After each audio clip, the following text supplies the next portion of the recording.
고 박원순 서울시장 성추행 의혹과 관련해 피해자 측의 2차 기자회견이 열렸습니다. 피해자 지원단체와 법률 대리인은 현재 법적 진행 상황 등을 설명하고 서울시 진상조사단에는 참여하지 않겠다는 뜻을 밝혔습니다. 앵커 리포트입니다. 고 박원순 서울시장 성추행 의혹에 대한 피해자 측의 2차 기자회견은 첫 회견 후 9일 만입니다. 피해자 법률 대리인인 김재련 변호사는 현재 수사가 진행되고 있는 사건들의 진행 상황과 의미를 설명했습니다. 성폭력 특례법 위반 등에 관해 최근 중소기업 과장이 신입사원에게 음란물을 보여주는 등의 행위로 업무상 위력 추행 혐의를 인정받은 대법원 판례를 들었습니다. 박 시장의 의혹도 같은 사례라는 주장입니다.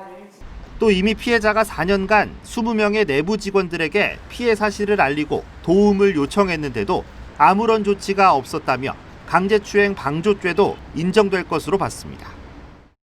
피해자가 성고충을 인사 담당자에게 언급하기도 했습니다. 그러나 담당자들은 피해자에게 남은 30년 공무원 생활 편하게 하도록 해줄 테니 다시 비서로 와달라. 서울시의 진상조사단 참여 요구에 대한 입장도 내놨습니다.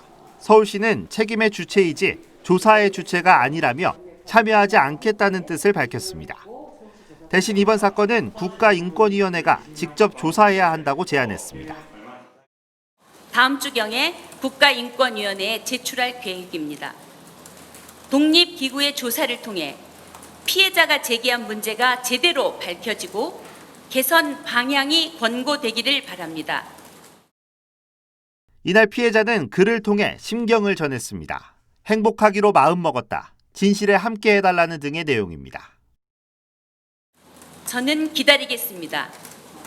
그 어떠한 편견도 없이 적법하고 합리적인 절차에 따라 과정을 밝혀지기를.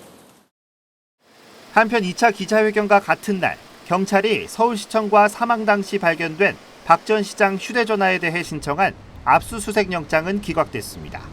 법원은 피해자들에 대한 범죄 혐의 사실 소명 부족 등을 이유로 기각 사유를 밝혔습니다. 서울뉴스 서주원입니다.